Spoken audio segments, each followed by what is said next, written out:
Hey there, it's E Squared Photography. I'm Erin. And I'm Emily, and we are here to keep things simple and fun. Today we're going to tell you all about how to take better portraits.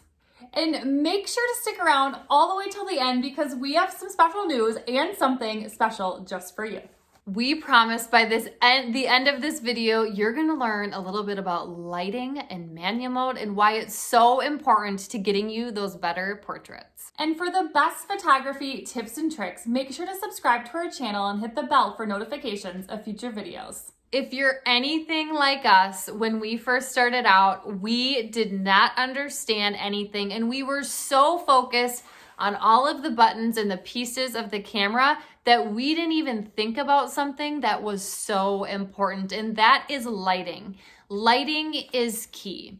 So when it comes to lighting, thinking about things like looking for shadows that might land on the client's face. Do they have dark shadows under their eye? Because obviously that's not what we want. Looking for hot spots in your frame.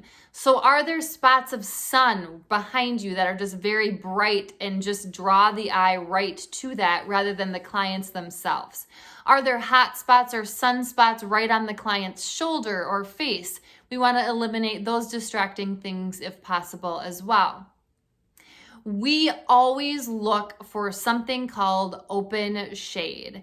Open shade is a nice chunk of shade where the light is even in the background, and the open shade means that if the clients were to look up in the shade where they were standing, nothing is above them. So they're not under an overhang or a bridge of some sort, it's open. And then lastly with lighting, we really focus on finding the right time of day. So 80% to 90% of our photo shoots are shot 2 hours before sunset or even 1 hour before sunset because that is the nicest light, the softest light where we find the best results. The next piece of advice that we cannot stress enough, which is not anything fun necessarily to do, but if you want to take better portraits, you need to pull out your camera manual. Hopefully you didn't throw it away. Pull it out, read through it, highlight it, bookmark, and understand what your camera can do, and ask questions to other photographers that might be able to help you, like what does this actually mean? Or look on the internet and try to figure out what are the best settings that your camera has for what you want to do.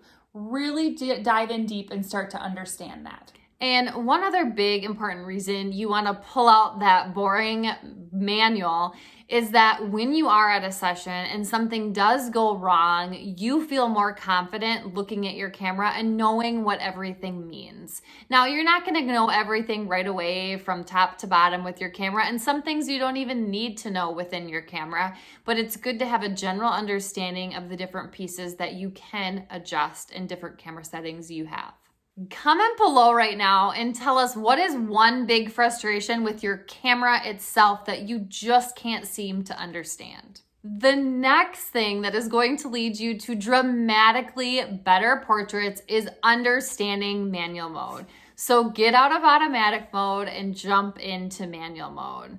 So understanding ISO, aperture, shutter speed, and how all three of those pieces can work together. So let us quickly describe what each of these is. If you want a deeper dive into this, make sure to check out our video all about ISO, shutter speed, and aperture. But these are key things that are going to help you take better portraits. So what is ISO? ISO is your camera's sensitivity to light. You might see ISO look like a 100, an 800, whatever it might be on your camera. We typically shoot our ISO at a 100 to 200 when we're doing our natural light portraits. The next piece is aperture. So aperture is the opening of your lens to let light in. So you will also see or hear aperture called f-stop. That's why you see an F in front of some of these numbers. So you might have your aperture on your camera set to an f1.4, f2.8, f6.0. It can really vary. But those numbers are going to play a big role in getting those sharp and crisp images that you want. The last piece to manual mode is something called shutter speed. This is the time your shutter is open.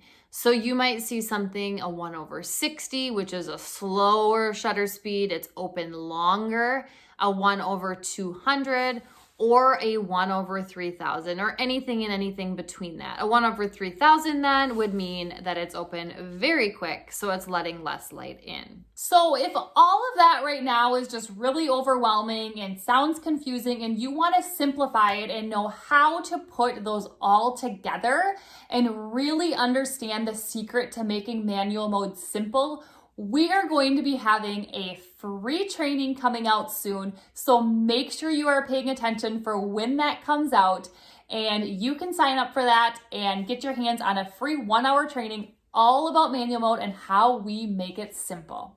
When it comes to taking better portraits, it is so important to master both lighting and manual mode before you even consider editing. Once you can master manual mode and lighting, your editing process is going to be 10 times, more than that even, less frustrating than doing it without the understanding and background knowledge of lighting and manual mode. And with anything photography related, you all know that practice is so incredibly important. Take one little piece at a time, go out and practice, adjust things as needed, and then take another piece and keep adding on, or it can be overwhelming. So we hope this was helpful, and we hope that we guided you in a way that you now know ways you can begin to take better portraits. And make sure to stick around and follow us on Instagram at esquare.photography so you can get your hands on that free 1-hour training all about manual mode and how we simplify it. But for now, if you're looking for something to get your hands on, in the description below, we have a free camera setting guide, which is going to dive into manual mode and all of the parts of it and really help you getting started before that free training. Now, if you enjoyed this video today, make sure to like it, share it with a friend, and subscribe so we know to make more videos just like this one. And we will see you next time.